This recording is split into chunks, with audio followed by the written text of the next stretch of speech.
1400 కోట్లతో రాజమౌళి తీస్తున్న super star movie Varanasi 55,000 theatres నుంచి 70,000 థియేటర్స్ లో రిలీజ్ కి జక్కన్న టీం గట్టిగానే ప్లాన్ చేస్తోంది.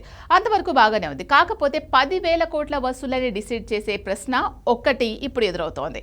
అదే వారణాసిలో సీత ఎవరని. సూపర్ స్టార్ మహేష్ బాబు వారణాసిలో రుద్రుడిగా, శివుడిగానే కాదు రాముడిగా కూడా కనిపించబోతున్నాడు. 25 నిమిషాల రామ రావణ యుద్ధం ఆల్రెడీ తీసేశారు. కానీ ఇప్పుడు సీత ప్రశ్న ఎదురైంది. మహేష్ రాముడైతే తనతో స్క్రీన్ షేర్ చేసుకోబోయే సీత ఎవరు?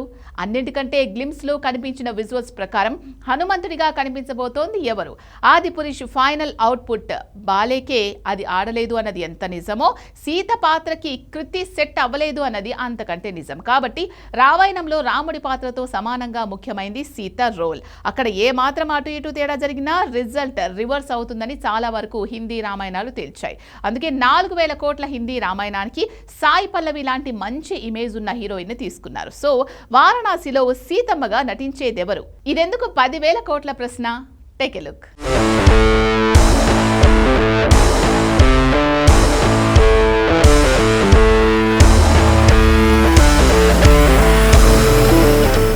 సూపర్ స్టార్ మహేష్ బాబు రుద్రుడిగా కనిపిస్తే తనకి తోడుగా మందాకినిగా ప్రియాంక చోప్రా కనిపించబోతుంది. ఆల్రెడీ వారణాసి కాన్సెప్ట్ గ్లిమ్స్లో శారీతో తను కనిపించింది. శారీ లుక్లో కూడా యాక్షన్ సీక్వెన్స్ చేసింది కాబట్టి తన పాత్ర ఏంటో తేలింది. కానీ ఇప్పుడు తేలాల్సింది మరో పాత్ర, అదే సీతమ్మ క్యారెక్టర్. అవును, ఇందులో రామాయణం ఎపిసోడ్ ఉంది. 25 నిమిషాల రామరావణ యుద్ధం షూట్ కూడా చేశారు. యుద్ధ సంగ్రామంలో సీత ఉండదు, కానీ రామ లక్ష్మణ హనుమంతులు రావణుడి పాత్రలు మాత్రం చూపించాలి. ఎంతగా రామాయణ యుద్ధ ఘట్టమైనా తర్వాతో ముందో సీతను చూపించాలి. అందుకోసం రాజమౌళి ఏం చేస్తున్నాడు? రాముడిగా కనిపించే మహేష్ బాబుకి సీతగా కూడా ప్రియాంక చోప్రానే కనిపిస్తుందా? కానే కాదు. అందుకోసం మరొకరిని తీసుకుంటున్నారు. తనది సింగిల్ సీన్లో కనిపించే పాత్రే అయినా ఆ పాత్రకి సాలిడ్ పర్సన్ని తీసుకోవాల్సిందే, లేదంటే అసలుకే మోసమవుతుంది.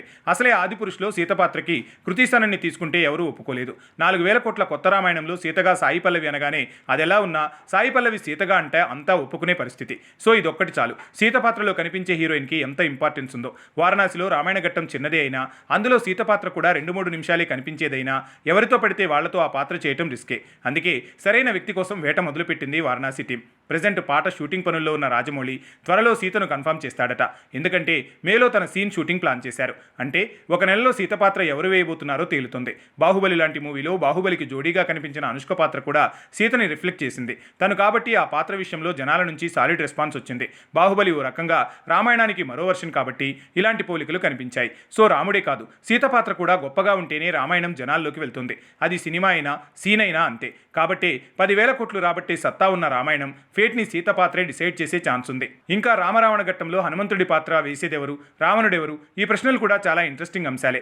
ఆ పాత్రధారులు ఎవరైనా వాళ్ళు ఇందులో కనిపించేది కాసేపైనా హై ప్రయారిటీ ఉన్న రోల్స్ వేసే వాళ్ళని అందుకు తగ్గట్టు తీసుకునే ప్రయత్నం చేస్తున్నాడు రాజమౌళి. అక్కడ ఏమాత్రం అటు ఇటైనా వారణాసిలో రామాయణం 25 నిమిషాలే అయినా రిజల్ట్ మాత్రం 365 రోజులు కనిపిస్తూనే ఉంటుంది. అంతగా రిజల్ట్ డిసైడింగ్ ఫ్యాక్టర్స్గా మారుతున్నాయి ఆ పాత్రలు.